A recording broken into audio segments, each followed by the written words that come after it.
भारत की सेकुलरिज्म के पर चर्चा अगर करनी है तो मैं बहुत जिम्मेवारी के साथ आज और गंभीरता से बात करना चाहता हूं। भारत का सेकुलरिज्म इसलिए नहीं है कि संविधान के अंदर वो शब्द जोड़ दिया गया है। भारत हजारों साल से सर्वपंथ समभाव इस तत्वज्ञान से जुड़ा हुआ है। भारत ही दुनिया में एक देश है जिसकी फिलॉसफी कहती है एकम सत विप्राह बहुधा वदंती। सत्य एक है, जानकार लोग उसको अलग अलग रूप में प्रस्तुत करते हैं।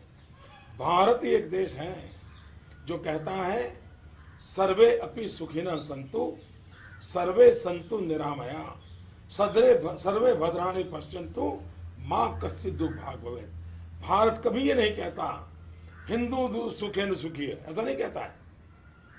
भारत सबके लिए सोचने वाला देश है और भारत का हजारों साल का इतिहास देखिए। हिंदुस्तान ने कभी तलवार लेकर के कभी दुनिया के विचार पर, संप्रदाय पर, समाज पे हमला नहीं बोला है। विस्तारवाद ये भारत के ब्लड में नहीं है। उस भारत को बिन सांप्रदायिक सिखाने की कोशिश है न हमें करनी चाहिए न किसी और ने करनी चाहिए। जो लोग भारत की बिन सांप्रदायिकता के नाम पर कल बयानबाजी की है, मैं उन फारूक साहब से पूछना चाहता हूं, भारत की बिन सांप्रदायिकता के ताकत इतनी जोरदार है और ये हमारी रगों में है, सिर्फ संविधान में नहीं, हमारी रगों में है। हम सर्व समावेशक हैं। ये देश ऐसा है जो प्रकृति की भी पूजा करता है, पेड़ की भी पूजा करता है, पानी की भी पूजा करता है। यहाँ कोई पराया हो ही नहीं सकता। पूरे ब्रह्मांड को अपना मानता है, पूरे विश्व को परिवार मानता है। ये समाज है और उस समाज में अगर इस प्रकार की भाषा बोली जाए, कभी कभार कोई घटना घटे या किसी का बयान आ जाए, क्या हिंदुस्तान का सेकुलरिज्म इतना रद्दी है क्या कि कोई एक बयान दे तो खराब हो जाएगा? और इसलिए फारूक अब्दुल्ला से मैं कहना चाहता हूँ, हजारों साल के हिंदुस्तान के इतिहास में भारत की हजारों साल की महान सेकुलरिज्म की परंपरा को सबसे बड़ी चोट, गहरी चोट अगर कहीं पड़ी है तो कश्मीर में पड़ी है।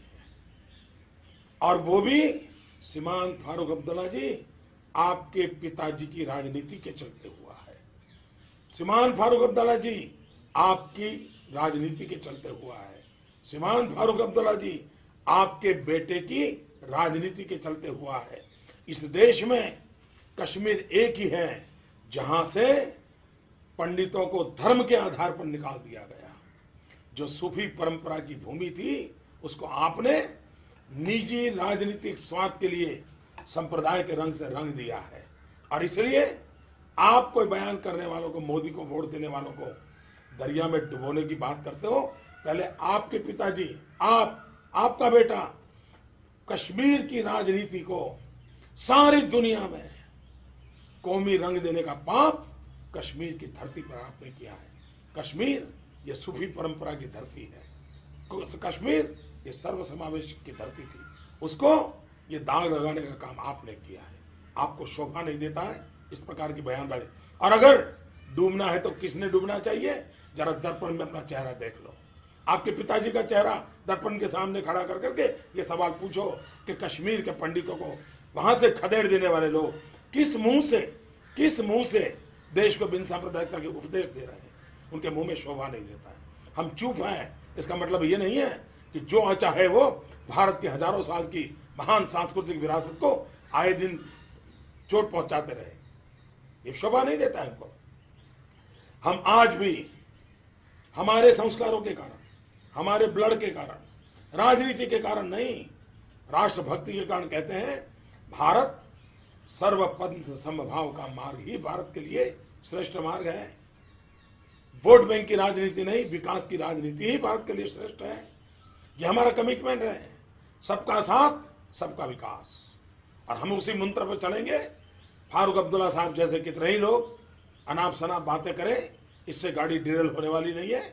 देश उच्च मूल्यों पर चला है, जय जगत का मंत्र लेकर के चला है, वसुधैव कुटुंबकम का लक्ष्य चलाए, कुर्वन्तो विश्व मार्यम का मंत्र लेके चलाए, उससे कभी डिगने वाला नहीं है।